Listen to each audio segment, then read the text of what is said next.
ഈശോമിശിഹായ്ക്ക് സ്തുതിയായിരിക്കട്ടെ. ഹെവൻ മിഷന്റെ പുതിയൊരു വീഡിയോയിലേക്ക് എല്ലാവരെയും സ്വാഗതം ചെയ്യുന്നു. ഇന്ന് നമ്മൾ പഠിക്കാൻ പോകുന്ന പാഠഭാഗം ഏതെന്ന് ചോദിച്ചു കഴിഞ്ഞാൽ പൗലോസ് എഫെസോസ്യർക്ക് എഴുതിയ ലേഖനത്തിൽ നിന്നാണ് തിരഞ്ഞെടുത്ത ചോദ്യങ്ങളാണ് നമ്മളിന്ന് പഠിക്കാൻ പോകുന്നത്. അപ്പോൾ എല്ലാവരും നോട്ടൊക്കെ എടുത്തു വെച്ച് പ്രിപ്പയർ ആണെന്ന് നമ്മൾ വിശ്വസിക്കുന്നു. നമുക്ക് ചോദ്യത്തിലേക്ക് കടക്കാം. ഒന്നാമത്തെ ചോദ്യം, പൗലോസ് എഫെസോസിലേക്കുള്ള ആർക്ക് വേണ്ടിയാണ് ലേഖനം എഴുതിയത്? ഉത്തരമായി വരുന്നത് വിശുദ്ധർക്കാണ്. രണ്ടാമത്തെ ചോദ്യം, എഫെസോസ് 1:2 പൗലോസ് ശ്ലീഹ എന്താണ് ആശംസിക്കുന്നത്? ഉത്തരമായി വരുന്നത് കൃപയും സമാധാനവും. അടുത്ത മൂന്നാമത്തെ ചോദ്യമാണ്, ദൈവം തന്റെ ജ്ഞാനത്തിലും വിവേകത്തിലും തമ്മിൽ സമൃദ്ധമായി ചൊരിഞ്ഞിരിക്കുന്നത് എന്ത്?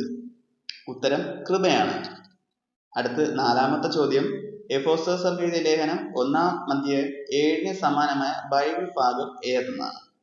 ഉത്തരമായി വരുന്നത് കൊളോസ്യർക്ക് എഴുതിയ ലേഖനം 1:14 അടുത്ത് അഞ്ചാമത്തെ ചോദ്യമാണ്, എഫെസോസ്യർക്ക് എഴുതിയ ലേഖനം 1:14 സമാനമായ ബൈബിൾ ഭാഗം ഏത്?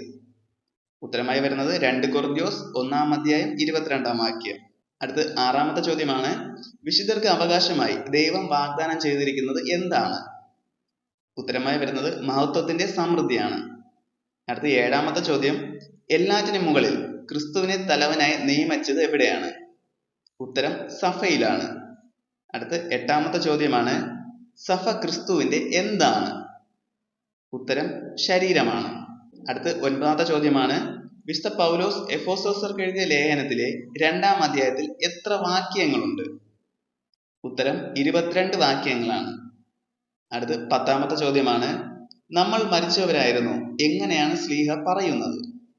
ഉത്തരം പാപം വഴി. അടുത്ത 11-ാമത്തെ ചോദ്യമാണ്, എന്തു വഴിയാണ് നിങ്ങൾ രക്ഷിക്കപ്പെട്ടത്?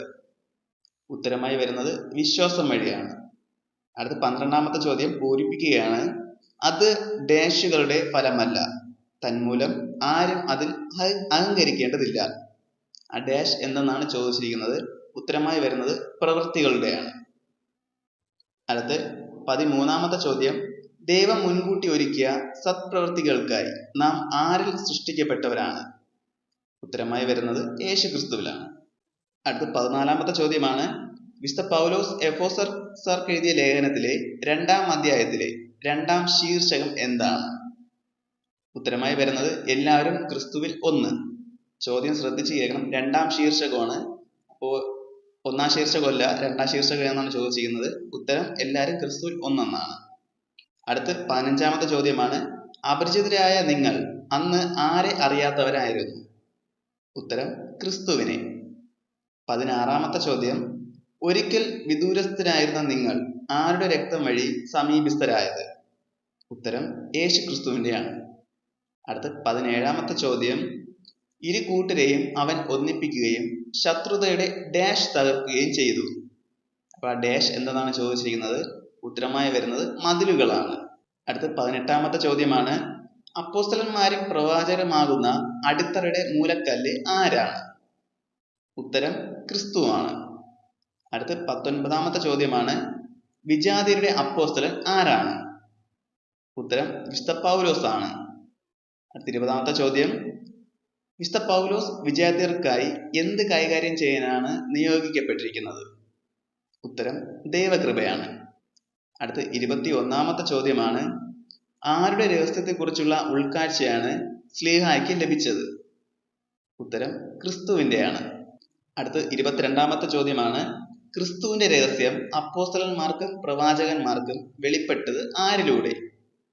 ഉത്തരമായി വരുന്നത് പരിശുദ്ധാത്മാവിനാലാണ്. അടുത്ത 23-ാമത്തെ ചോദ്യം, സകലത്തിന്റെയും സൃഷ്ടാവ് ആര്? ഉത്തരം ദൈവമാണ്. അടുത്ത് 24-ാമത്തെ ചോദ്യം, അവനിലുള്ള, അതായത് ക്രിസ്തുവിലുള്ള വിശ്വാസം മൂലം ആരെ സമീപിക്കാൻ സാധിക്കുമെന്ന പ്രത്യാശയാണ് നമുക്കുള്ളത്? ഉത്തരം ദൈവത്തെയാണ്. അടുത്ത 25-ാമത്തെ ചോദ്യമാണ്, പൗലോസ് എഫെസോസ്യർക്ക് എഴുതിയ ലേഖനം 3-ാം അധ്യായത്തിലെ 2-ാമത്തെ ശീർഷകം എന്ത്? ഉത്തരം ക്രിസ്തുവിന്റെ സ്നേഹമാണ്. അടുത്ത 26-ാമത്തെ ചോദ്യമാണ്, നിങ്ങളുടെ ആന്തരിക മനുഷ്യനെ ശക്തിപ്പെടുത്തുന്നത് എങ്ങനെയാണ്? ഉത്തരമായി വരുന്നത് തന്റെ ആത്മാവിലൂടെയാണ്. അടുത്ത 27-ാമത്തെ ചോദ്യമാണ്, ആരുടെ അറിവിനെ അതിശയിപ്പിക്കുന്ന സ്നേഹമാണ് ഗ്രഹിക്കേണ്ടത്? ഉത്തരം ക്രിസ്തുവിന്റെയാണ്. അടുത്ത 28ാമത്തെ ചോദ്യമാണ്, വിശുദ്ധ പൗലോസ് എഫേസോസ്യർക്ക് എഴുതിയ ലേഖനം 3-ാം അധ്യായം അവസാനിപ്പിക്കുന്നത് ഏത് വാക്കുകൊണ്ടാണ്? ഉത്തരം ആമേൻ. അടുത്ത 29ാമത്തെ ചോദ്യമാണ്, എന്തിന്റെ ബന്ധത്തിലാണ് ആത്മാവിന്റെ ഐക്യം നിലനിർത്തേണ്ടത്? ഉത്തരം സമാധാനത്തിന്റെ ബന്ധത്തിൽ. അടുത്ത 30ാമത്തെ ചോദ്യമാണ്, സകലത്തിനും ഉപരി ഉള്ളവനും സകലത്തിലൂടെയും സകലത്തിലും വർത്തിക്കുന്നവനും ആരാണ്? ഉത്തരമായി വരുന്നത് പിതാവായ ദൈവമാണ്. അടുത്ത 31ാമത്തെ ചോദ്യമാണ്, ദൈവപുത്രനെ കുറിച്ചുള്ള എങ്ങനെയുള്ള ജ്ഞാനമാണ് നമുക്ക് വേണ്ടത്? ഉത്തരം പൂർണ്ണ ജ്ഞാനമാണ്.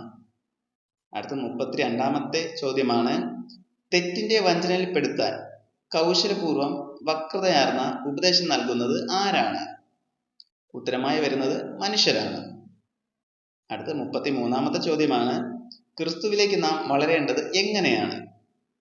ഉത്തരം സ്നേഹത്തിൽ സത്യം പറഞ്ഞുകൊണ്ട്. അടുത്ത 34ാമത്തെ ചോദ്യമാണ്, മനസ്സിന്റെ ചൈതന്യത്തിൽ എന്ത് ചെയ്യപ്പെടണം? ഉത്തരമായി വരുന്നത് നവീകരിക്കപ്പെടണം. അടുത്ത 35ാമത്തെ ചോദ്യമാണ്, തങ്ങളുടെ അയൽക്കാരോട് എങ്ങനെയാണ് സംസാരിക്കേണ്ടത്? ഉത്തരം വ്യാജം വെടിഞ്ഞ് സത്യം സംസാരിക്കുക. അടുത്ത 36ാമത്തെ ചോദ്യമാണ്, നിങ്ങളുടെ കോപം ഏതുവരെ നീണ്ടു പോകരുത്? ഉത്തരമായി വരുന്നത് സൂര്യൻ അസ്തമിക്കുന്നത് വരെ. അടുത്ത 37ാമത്തെ ചോദ്യമാണ്, മോഷ്ടാവ് ഇനിമേൽ എന്ത് ചെയ്യാൻ പാടില്ല? ഉത്തരം മോഷ്ടിക്കാൻ പാടില്ല. അടുത്ത 38ാമത്തെ ചോദ്യമാണ്, ആരെ പോലെയാണ് ദൈവത്തെ അനുകരിക്കേണ്ടത്? ഉത്തരം വത്സല മക്കളെ പോലെ. അടുത്ത 39ാമത്തെ ചോദ്യമാണ്, നമുക്ക് ഉചിതമായത് എന്ത്? ഉത്തരമായി വരുന്നത് കൃതജ്ഞതാ സ്തോത്രമാണ്. അടുത്ത 40ാമത്തെ ചോദ്യമാണ്, നമ്മെ ആരും എങ്ങനെ വഞ്ചിക്കാനാണ് പാടില്ലാത്തത്? ഉത്തരം അർത്ഥശൂന്യമായ വാക്കുകൾ കൊണ്ട്.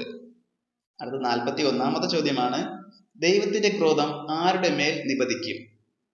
ഉത്തരം അനുസരണയില്ലാത്ത മക്കളുടെ മേൽ. അടുത്ത 42ാമത്തെ ചോദ്യമാണ്, സകല തിന്മയിലും നീതിയിലും സത്യത്തിലും പ്രത്യക്ഷപ്പെടുന്നത് എന്താണ്? ഉത്തരം പ്രകാശത്തിന്റെ ഫലമാണ്. അടുത്ത 43ാമത്തെ ചോദ്യമാണ്, എന്തിനു വേണ്ടിയാണ് ഉറങ്ങുന്നവനെ ഉണരുക, മരിച്ചവരിൽ നിന്ന് എഴുന്നേൽക്കുക എന്ന് പറയുന്നത്? ഉത്തരം ക്രിസ്തു നിന്റെ മേൽ പ്രകാശിക്കാൻ. അടുത്ത 44ാമത്തെ ചോദ്യമാണ്, ഇപ്പോൾ എന്തിന്റെ ദിനങ്ങളാണ്? ഉത്തരം തിന്മയുടെയാണ്. അടുത്ത 45ാമത്തെ ചോദ്യമാണ്, എന്താണ് നാം പൂർണ്ണമായി പ്രയോജനപ്പെടുത്തേണ്ടത്? ഉത്തരം സമയമാണ്. അടുത്ത 46ാമത്തെ ചോദ്യമാണ്, ഭാര്യമാർ ആരിലെന്ന പോലെയാണ് ഭർത്താക്കന്മാർക്ക് വിധേയരാകേണ്ടത്? ഉത്തരമായി വരുന്നത് കർത്താവിനെന്ന പോലെ. അടുത്ത 47ാമത്തെ ചോദ്യമാണ്, നിങ്ങളിലെ ഓരോ വ്യക്തിയെ എങ്ങനെയാണ് ഭാര്യ സ്നേഹിക്കേണ്ടത്? ഉത്തരം തന്നെ പോലെ തന്നെ. അടുത്ത 48ാമത്തെ ചോദ്യമാണ്, ഭാര്യ ഭർത്താവിനെ എന്ത് ചെയ്യണം? ഉത്തരം ബഹുമാനിക്കണം. അടുത്ത 49ാമത്തെ ചോദ്യമാണ്, കുട്ടികളോട് കർത്താവിൽ ആരെ അനുസരിക്കാനാണ് പറയുന്നത്? ഉത്തരം മാതാപിതാക്കളെ. അടുത്ത 50ാമത്തെ ചോദ്യമാണ്, മാതാവിനെ പിതാവിനെ ബഹുമാനിച്ചാൽ എന്ത് ലഭിക്കും? ഉത്തരം നന്മ കൈവരികയും ഭൂമിയിൽ ദീർഘകാലം ജീവിക്കുകയും ചെയ്യും. അടുത്ത് 51ാമത്തെ ചോദ്യമാണ്, വാഗ്ദാനത്തോട് കൂടിയ ആദ്യത്തെ കൽപ്പന എന്താണ്? ഉത്തരമായി വരുന്നത് മാതാവിനെ പിതാവിനെ ബഹുമാനിക്കുക. അടുത്ത് 52ാമത്തെ ചോദ്യം, പിതാക്കന്മാരെ നിങ്ങൾ കുട്ടികളിൽ ഡാഷ് ഉളവാക്കരുത്. ആ ഡാഷ് എന്തെന്നാണ് ചോദിച്ചിരിക്കുന്നത്. ഉത്തരമായിട്ട് വരുന്നത് കോപമാണ്. അടുത്ത് 53ാമത്തെ ചോദ്യമാണ്, എങ്ങനെയാണ് ശുശ്രൂഷ ചെയ്യേണ്ടത്? ഉത്തരം മനുഷ്യന് വേണ്ടിയല്ല കർത്താവിന് വേണ്ടി എന്ന പോലെ സന്മനസ്സോടെ. അടുത്ത് 54ാമത്തെ ചോദ്യമാണ്, എല്ലാവരുടെയും യജമാനൻ എവിടെയാണ് ഉള്ളത്? ഉത്തരമായി വരുന്നത് സ്വർഗത്തിലാണ്. അടുത്ത് 55ാമത്തെ ചോദ്യമാണ്, പൂരിപ്പിക്കുകയാണ്, അവസാനമായി കർത്താവിലും അവിടുത്തെ ശക്തിയിലും പ്രഭാവത്തിലും ഡാഷ് ഉള്ളവരാവുകയും. ഉത്തരമായി ആ ഡാഷ് എന്താണെന്ന് ചോദിച്ചിരിക്കുന്നത്. ഉത്തരമായി വരുന്നത് കരുത്തുള്ളവരാവുകയും. അടുത്ത് 56ാമത്തെ ചോദ്യമാണ്, എന്തിനാണ് നാം ദൈവത്തിന്റെ എല്ലാ ആയുധങ്ങളും ധരിക്കേണ്ടത്? ഉത്തരം സാത്താന്റെ കുടില തന്ത്രങ്ങളെ എതിർത്ത് നിൽക്കാൻ. അടുത്ത് 57ാമത്തെ ചോദ്യമാണ്, അതിനാൽ ദൈവത്തിന്റെ എല്ലാ ഡാഷ് ധരിക്കുവിൻ. ഡാഷ് എന്തെന്നാണ് ചോദിച്ചിരിക്കുന്നത്. ഉത്തരമായിട്ട് വരുന്നത് ആയുധങ്ങൾ. അടുത്ത് 58ാമത്തെ ചോദ്യമാണ്, വിശ്വാസി ധരിക്കുന്ന കവചം എന്ത്? വിശ്വാസി ധരിക്കുന്ന കവചം എന്ത്? ഉത്തരമായി വരുന്നത് നീതിയാണ്. അടുത്ത് 59ാമത്തെ ചോദ്യമാണ്, ആത്മാവിന്റെ വാൾ എന്താണ്? ഉത്തരം ദൈവവചനമാണ്. അടുത്ത് 60ാമത്തെ ചോദ്യമാണ്, നാം എല്ലാ സമയവും എങ്ങനെയാണ് പ്രാർത്ഥിക്കേണ്ടത്? ഉത്തരമായി വരുന്നത് അപേക്ഷയോടും യാചനകളോടെയും.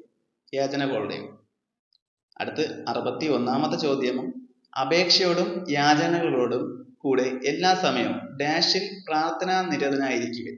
ആ ഡാഷ് എന്തെന്നാണ് ചോദിച്ചിരിക്കുന്നത്. ഉത്തരമായി വരുന്നത് ആത്മാവിലാണ്. അടുത്ത 62ാമത്തെ ചോദ്യമാണ്, അവിശ്രാന്തം ഉണർന്നിരുന്ന് നാം ആർക്ക് വേണ്ടി പ്രാർത്ഥിക്കണം? ഉത്തരം വിശുദ്ധർക്കാണ്. അടുത്ത് 63ാമത്തെ ചോദ്യമാണ്, വാ തുറക്കുമ്പോൾ വചനം ലഭിക്കാനും സുവിശേഷത്തിന്റെ രഹസ്യം ധൈര്യപൂർവ്വം പ്രഘോഷിക്കാനും നാം എന്ത് ചെയ്യണം? ഉത്തരമായി വരുന്നത് പ്രാർത്ഥിക്കണം. അടുത്ത് 64ാമത്തെ ചോദ്യമാണ്, സുവിശേഷ രഹസ്യത്തിന്റെ ബന്ധസ്ഥനായ സ്ഥാനപതി ആരാണ്? ഉത്തരം പൗലോസ് ആണ്. അടുത്ത് 65ാമത്തെ ചോദ്യമാണ്, പൗലോസിന്റെ സഹോദരനും കർത്താവിന്റെ വിശ്വസ്ത ശുശ്രൂഷകനും ആരാണ്? ചോദ്യം ഒന്നും കൂടെ വായിക്കാം. പൗലോസിന്റെ സഹോദരനും കർത്താവിന്റെ വിശ്വസ്ത ശുശ്രൂഷകനും ആരാണ്?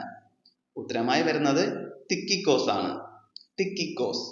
നമ്മളിന്ന് എഫേസ്യർക്ക് എഴുതിയ ലേഖനത്തിൽ നിന്ന് ഏകദേശം 65ഓളം ചോദ്യങ്ങൾ നമ്മൾ തിരഞ്ഞെടുത്ത ചോദ്യങ്ങൾ, പരീക്ഷയിൽ ചോദിക്കാനാവുന്ന 65 ചോദ്യങ്ങളാണ് നമ്മളിന്ന് പഠിച്ചിരിക്കുന്നത്.